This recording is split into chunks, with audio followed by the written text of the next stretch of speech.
ठाणे शहरातील विविध विकास कामांसाठी उपलब्ध करून देण्यात आलेल्या निधीच्या अनुषंगानं ठाणे महापालिकेत बैठकीचं आयोजन करण्यात आलं होतं। या बैठकीत विविध विकास कामांचा आढावा घेण्यात आला असून दिवाळीपूर्वी काही प्रकल्पांचं लोकार्पण करावं अशा सूचना संबंधित अधिकाऱ्यांना देण्यात आल्याची माहिती परिवहन मंत्री तथा आमदार प्रताप सरनाईक यांनी दिली। मुंबईतील षण्मुखानंदन सभागृहाच्या धर्तीवर ठाण्यातही मोठं आणि अद्ययावत नाट्यगृह उभारण्यात येणार असल्याचं सरनाईक यांनी सांगितलं। तसंच गायमुख परिसरातील कचरा विकेंद्रीकरण प्रकल्प जानेवारीपर्यंत सुरू करण्याचं नियोजन असून घोडबंदर रोडवरील कचरा एकाच ठिकाणी जमा न करता त्याचं विकेंद्रीकरण केलं जाणार आहे। रिंग रेल्वे प्रकल्पाच्या सर्वसामान्य नागरिकांना मोठा फायदा होणार असून स्वस्त आणि सुलभ प्रवास उपलब्ध करून देणं हा या प्रकल्पाचा उद्देश असल्याचं सरनाईक यांनी सांगितलं। या प्रकल्पासाठी 12,000 कोटी रुपयांची मंजुरी मिळाली असून काही अडचणी आल्यास त्या दूर करून प्रकल्प पुढे नेण्यात येईल असं त्यांनी स्पष्ट केलं। अर्थ खात्यानं कोणत्याही निधीला ब्रेक लावलेला नसल्याचं स्पष्ट करत सरनाईक यांनी प्रधान सचिवांसोबत चर्चा झाल्याचं सांगितलं। टीएमटीमध्ये अनेक नवीन बसेस दाखल होणार असून चालक आणि वाहक खासगी तत्वावर घेण्याची प्रक्रिया राबवण्यात येणार आहे। या संदर्भात उपस्थित करण्यात आलेल्या प्रश्नांना योग्य उत्तरं दिली जातील असंही त्यांनी सांगितलं। ठाण्यातही अद्ययावत प्राणी संग्रहालय असावं अशी इच्छा असून त्यासाठी 10 कोटी रुपयांचा निधी मंजूर करण्यात आल्याची माहिती सरनाईक यांनी दिली। हाँगकाँगच्या धर्तीवर चांगल्या दर्जाचं प्राणी संग्रहालय उभारण्याचा प्रयत्न असून लवकरच त्याचं भूमिपूजन करण्यात येणार आहे।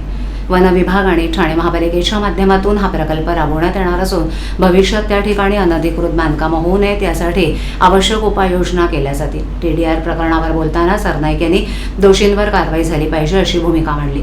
कुंपणाची भिंत नसेल तर टीडीआर दिला कसा असा सवाल त्यांनी उपस्थित केला।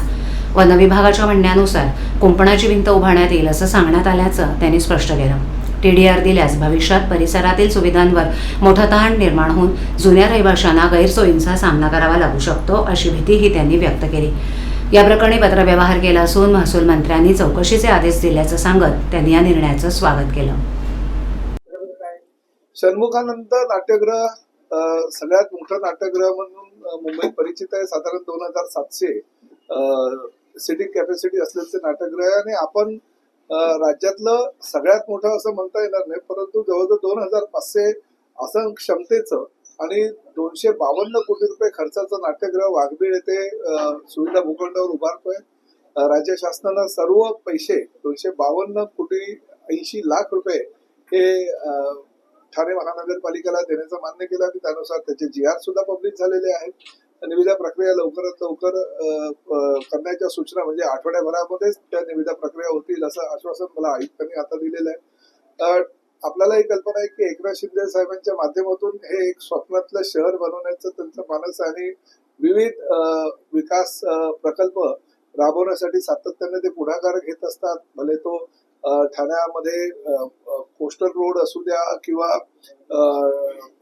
ठाणे शहरामध्ये अंतर्गत वाहतूक व्यवस्था असू द्या, रिंग रेल्वे असू द्या, हे अनेक प्रकल्प शिंदे साहेबांच्या संकल्पनेतून तयार होत आहेत आणि ओळा माजिवडा विधानसभा मतदारसंघामध्ये जास्तीत जास्त निधी सुद्धा त्यांनी मुख्यमंत्री पदी असताना दिलेला आहे। त्या निधीचा विनियोग योग्य प्रकारे करणं हे लोकप्रतिनिधी म्हणून आमचं कर्तव्य आहे। त्या माध्यमातून कामाला सुरुवात केलेली आहे। प्रामुख्यानं आजच्या बैठकीचा महत्वाचा उद्देश म्हणजे गायमुख परिसरामध्ये 97 टन आणि नागला बंदर परिसरामध्ये 50 टन असं 147 टन कचऱ्याचं विकेंद्रीकरण करण्याचा प्रकल्प जो आहे तो जानेवारीपर्यंत कार्यान्वित होईल आणि हा पहिला प्रकल्प आहे की राज्य शासनाच्या निधीतून तो प्रकल्प 150 टन कचरा म्हणजे प्रामुख्यानं घोडबंदर रोडचा सर्व कचरा हा एकाच ठिकाणी जमा केला जाईल आणि त्या माध्यमातून त्याचा खत प्रकल्प होईल आणि त्या कचऱ्याचं विकेंद्रीकरण होईल। त्यामुळे शहराच्या दृष्टिकोनातून हा अत्यंत महत्वाचा प्रकल्प आहे।